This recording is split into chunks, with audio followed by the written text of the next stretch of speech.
Sugar and COVID, this is the worst food ingredient for your immune system. When the initial wave of COVID arrived in the United States, it became evident that the vast majority of patients on ventilators had a variety of underlying illnesses. Metabolic illnesses such as obesity and diabetes, both of which have been on the rise in the United States in recent years, were among them. At the start of the pandemic, people were perplexed as to why diabetes makes it more difficult to fight a respiratory infection.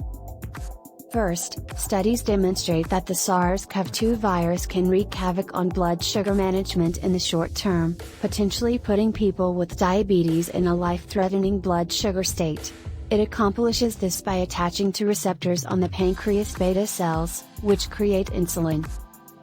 As an allergy and immunologist, I frequently remind my patients that diabetes means they're in a chronic low-grade inflammatory state, which burdens the body's innate immune system and slows its response to infections when they enter the body. What we consume has a significant impact on our immune systems.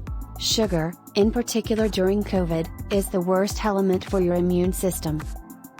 When you have high blood sugar, which can be caused by a number of things, the most common of which is eating too much of it, it sets off a vicious cycle of insulin resistance and obesity, which increases inflammatory cytokines, damages blood vessels, and activates the immune system to repair those areas. This causes the immune system to become distracted, allowing hazardous bacteria and viruses to get past our body's defenses. This may seem horrible if you've already been diagnosed with prediabetes or diabetes. However, type 2 diabetes does not have to be a lifelong condition.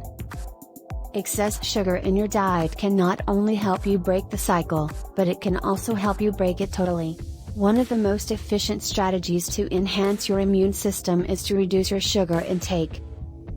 You might be thinking to yourself, I'm not a big fan of sweets, so I don't have to worry about this. Even if you don't eat donuts, sweets, cakes, or cookies on a daily basis, consuming too many basic carbs such as bread, pasta, rice, cereal, or even some fruits and juices may cause your blood sugar to rise without you realizing it. Sugar comes in ketchup, salad dressings, and lattes, as well as juice, yogurt, cereal, and protein bars, which many people either forget or are unaware of. Even if your fasting blood glucose is normal, I believe in preventative treatment, especially when it comes to an insidious disease like diabetes, and propose that the first step you take in your nutrition journey, regardless of age, is to ask your doctor to perform a fasting hemoglobin A1C test. Even if your blood sugar is okay on the day you see your doctor, the hemoglobin A1C test can detect underlying problems. How to keep your blood sugar under control. Once you've figured out where you fall on the blood sugar scale, follow the actions below to improve your health. 1. Limit your consumption of obvious sugars. This includes candy, soda, cake, and our favorite seasonal flavored lattes. These meals and beverages have no nutritional value and are high in sugar. Choose dark chocolate, grapes, or another low-sugar treat instead. I'm not suggesting that you eliminate all sweet meals indefinitely. It's fine to have a dessert now and then. However, it's critical to get to a point where your blood sugar is stable and healthy at the beginning. 2. Pay attention to the labels. Now is the time to double-check the quantity of added sugar in everything in your cupboard, and I mean everything, including items labeled low in sugar or healthy. The average American consumes 17 teaspoons, 71 grams, of added sugar per day, although the American Heart Association recommends that women consume no more than 6 teaspoons, 25 grams, and men consume no more than 9 teaspoons, 36 grams, per day. Remember that natural sugars may still be found in fruits, vegetables, and grains, so we're not deprived. 3. Increase your fiber intake. Fiber is the antidote to sugar's poison. Fiber not only helps keep your digestion in check, but it also helps reduce the absorption of sugar into your circulation, preventing sugar surges. Another reason sodas, fruit juices, and sugared coffee drinks are so bad for your health is a lack of fiber. They are high in sugar and lack the blood sugar lowering fiber found in fresh, plant-based diets.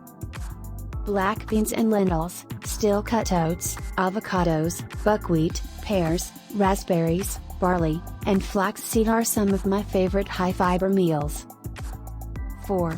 Put nutrient intake ahead of calorie intake. Instead of focusing on calorie reduction, increase your intake of nutrient-dense foods such as proteins and healthy fats. You don't have to go low carb, all you have to do is choose the correct carbs. In fact, consuming carbs in the form of veggies, beans, whole fruits, nuts, and seeds, all of which are high in minerals and vitamins, is a terrific way to stave off hunger. There are various apps available to assist you in keeping track of your intake. All of my patients are required to keep a food diary for a few days in order to determine how much added sugar, fiber, and other nutrients they are consuming. It is frequently eye-opening. Thanks for watching. Please consider subscribing to the channel.